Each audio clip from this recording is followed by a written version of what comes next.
आज भारत की कहानी में ना दो अलग अलग पहलू दिखाई दे रहे हैं। एक तरफ हैं बड़ी बड़ी उम्मीदें, तो दूसरी तरफ हैं कुछ जमीनी मुश्किलें। चलिए इसी दिलचस्प तस्वीर को थोड़ा और करीब से समझते हैं। और देखिए, इस कहानी का एक सिरा जुड़ता है एक बड़े वादे से। प्रधानमंत्री मोदी कहते हैं, सेवा तीर्थ केवल एक नाम नहीं बल्कि एक संकल्प है।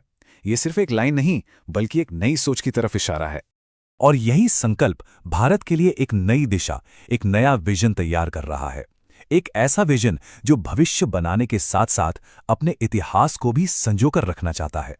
ये नई सोच हमें हर जगह दिख रही है।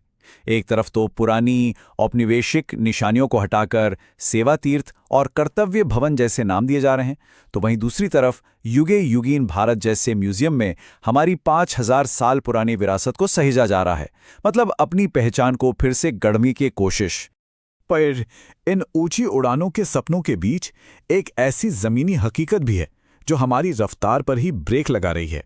एक ऐसी चुनौती जो हर रोज लाखों लोगों पर असर डाल रही है।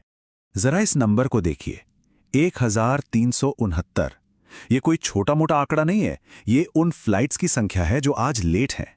और इसका सीधा मतलब है देश की तरक्की में रुकावट। और ये परेशानी सिर्फ किसी एक जगह की नहीं है। मुंबई, दिल्ली, बैंगलोर, देश की धड़कन कहे जाने वाले ये सभी शहर इस एविएशन संकट से जूझ रहे हैं। तो इसका असर कहां पड़ रहा है? सीधा हमारी अर्थव्यवस्था पर।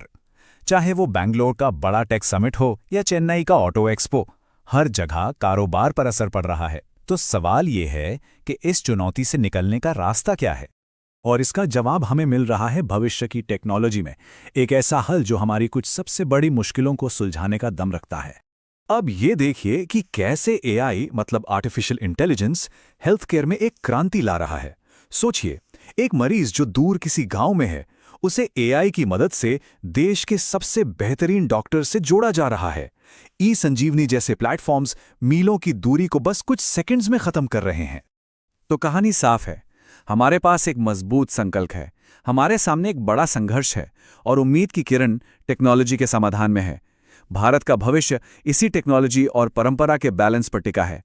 लेकिन असली सवाल तो यही है कि क्या हम अपनी इन जमीनी दिक्कतों को सुलझाए बिना उस सुनहरे भविष्य तक सच में पहुंच पाएंगे?